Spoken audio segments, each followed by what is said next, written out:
ఈరోజు మా ఆయనగారు అయితే చేపలు బాగా తెచ్చారు, ఎవరికోసమో కానీ మాకైతే కావు. సరిపోయిద్దా?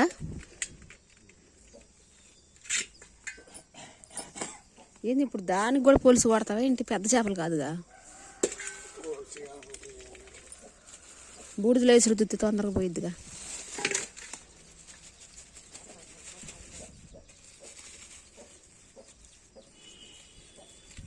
బతికే ఉన్నాయి అన్నీ.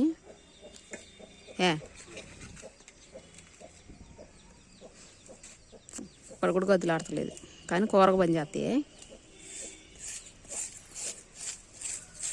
భలే ఈజీగా పోతుందిగా, రుద్దటానికి తేలిగ్గా ఉండిద్ది.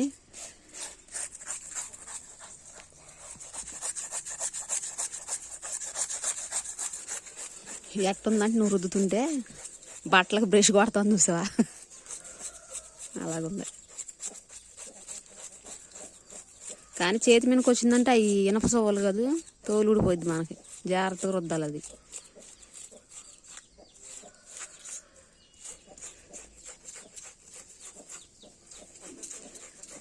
ఇవన్నీ పూర్ణ సరిగా తీసుకుంటున్నారా?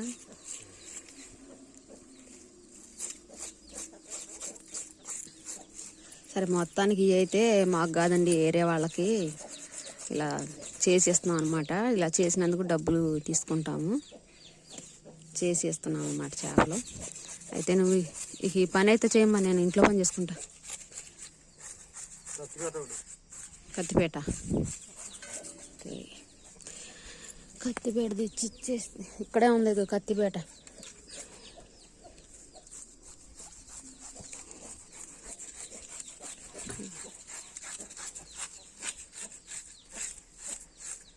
పప్పు చేస్తున్నా, మునగాకేసి పప్పు చేస్తా. అంతలోకి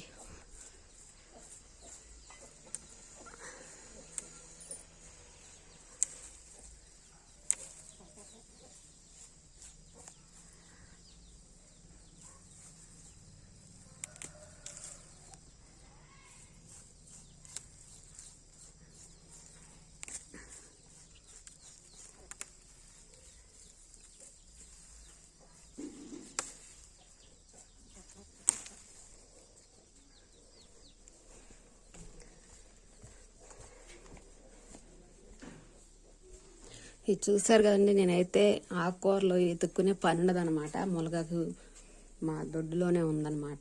పప్పులోకి కొంచెం అయితే ఆకు తీసుకొని వేస్తూ ఉంటాను. పప్పు అయితే పొయ్యి మీద పెట్టేశాను, పప్పు ఉడుతుంది. మరి అన్నీ కూడా రెడీ చేసేసి మళ్ళీ నేను పనిలోకి అయితే వెళ్ళాలి కదా. ఇప్పుడు ఈ ఆకులన్నీ కూడా మనకి ఏమన్నా పచ్చపురుగులు ఏమన్నా ఉన్నాయి ఏమన్నా చూసుకొని ఇవంతా కూడా క్లీన్ చేసుకోవాలన్నమాట. చేసుకొని నీళ్ళలో కడిగి పప్పు సగం ఉడికిన తర్వాత అయితే మనం వేసుకుంటే మెత్తగా ఉడికిపోద్ది అనమాట. చాలా టేస్టీగా ఉంటుంది. అలాగే మన ఒంటికి కూడా చాలా ఆరోగ్యం అండి. అందుకే నేను వారానికి ఒకసారైనా సరే ఇలాగా చేస్తూ ఉంటాను అనమాట.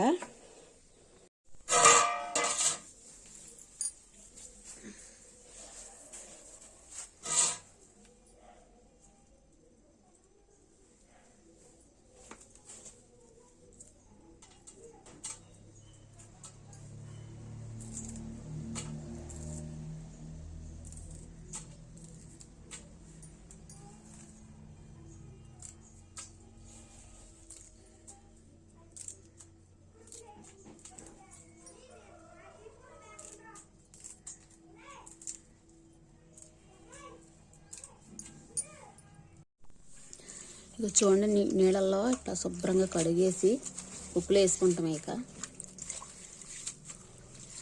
చూడండి, ఈ ఆకు అసలు ఎంత తడిగినా కూడా తడి అనేది అంటలేదు అనమాట. ఈ ఆకు భలే విచిత్రంగా ఉండేది నాకైతే కడిగినప్పుడల్లా.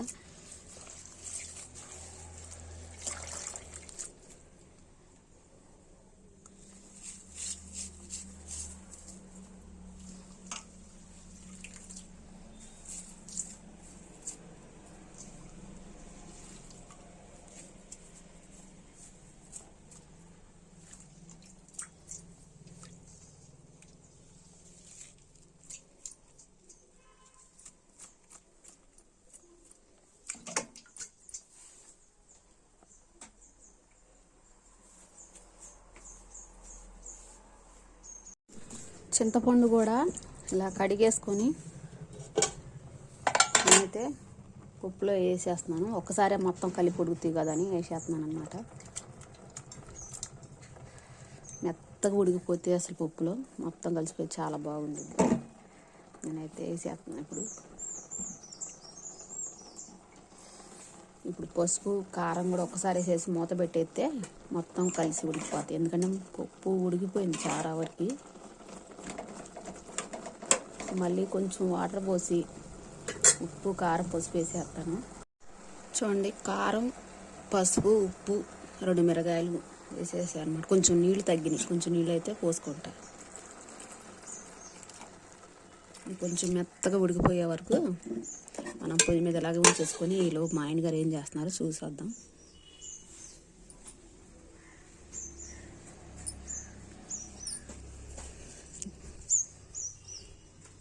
నీళ్ళు ఏమైనా పట్టుకురానా? ఏంటి బాగు చేసి ముక్కలు కూడా కోసేసావా? ముక్కలని ఒక దాంట్లో పెట్టి తోముతావా ఏంటి? ఇదేదో వెరైటీగా ఉంది, చేయటం ఈజీ లాగా ఉంది, కానీ చేసేటప్పుడు నీట్గా క్లీన్ చేయాలి. బండను శుభ్రం కడిగాక అప్పుడు చేయటం అయిపోయిందాక నీళ్ళు తెస్తా.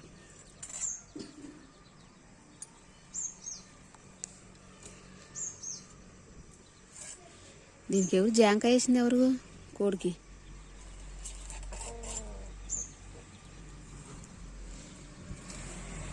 సరే నీళ్ళు తెస్తా అంతలోకి నేను.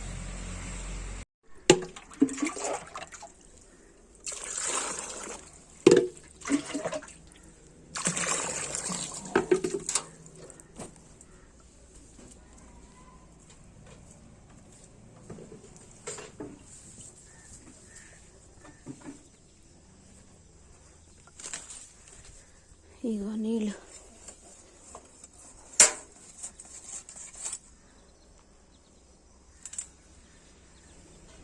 ఈ అన్ని తలకాయలు వేస్ట్ చేయన్న కవర్లో వేసి దూరంగా పడేసేద్దాం. సరే నేను పొయ్యి దగ్గరికి వెళ్తాను, తొందరగా వంట చేసేసి మళ్ళీ పనికి వెళ్ళాలిగా.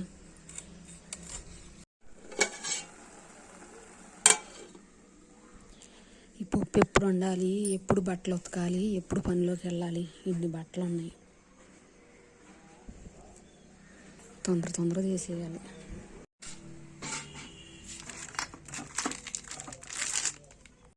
బట్టలు అయితే నానబెట్టేసాను. బట్టలు నానేలోపు పప్పు అయితే తాలింపేసేయాలి. పప్పు ఎంతవరకు వచ్చింది? పప్పు మెత్తగా ఉడికిపోయింది. ఇప్పుడు పప్పు గుత్తి పెట్టి మెనిపి తాలింపు అయితే పెట్టాలి. పప్పు మెదిపాక మంచి స్మెల్ అయితే వచ్చేస్తుంది.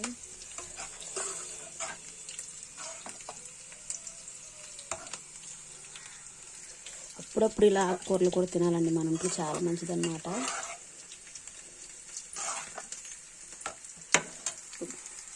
తాలింపు స్మెల్ అయితే వచ్చేస్తుంది. ఇప్పుడు తాలింపు వేసేసిన తర్వాత అయితే బట్టల పని ఒకటి చూడాలి.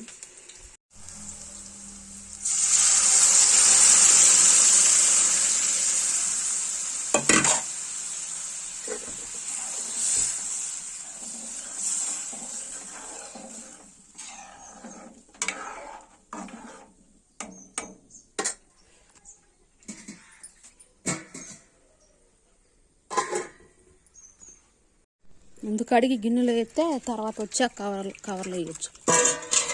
మొన్న కూడా అట్టాగే వేసేస్తే నీళ్లు ఉన్నాయి అడుగున, మళ్ళీ కవర్ మార్చాల్సి వచ్చింది.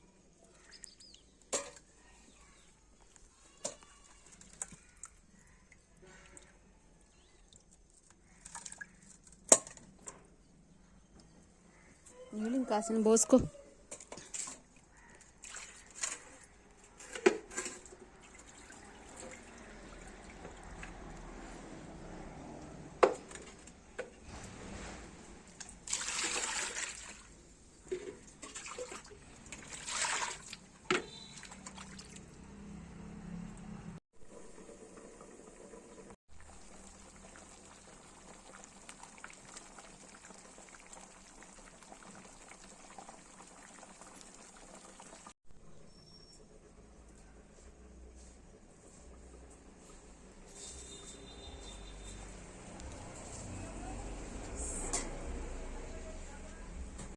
ఏంటి సైలెంట్గా తినేసేస్తున్నావు? ఎలాగని పప్పు ఉప్పు సరిపోయిందా? చేపలు తీయటం అయిపోయిందా?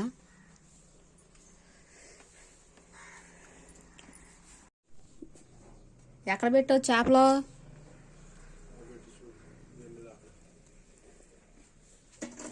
గిన్నెలోనా? చేపలేనా? నేను ఇంకా మూత పెట్టుంది అనుకుంటున్నాను. ఈ రావటం లేట్ అయితే కొంచెం ఉప్పు వేసేసి అట్లా అట్టి పెడితే బాగుంటాయి అన్నమాట, గట్టిగా చేప ముక్కలు. తర్వాత వేద్దాం కవర్లో.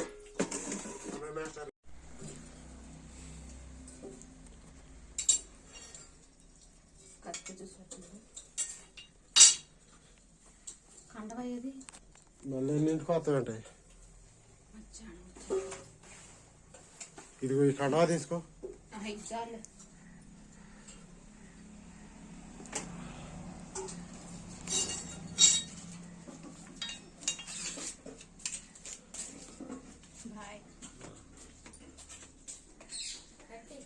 పొలం ఎత్తాకి వెళ్తుందండి.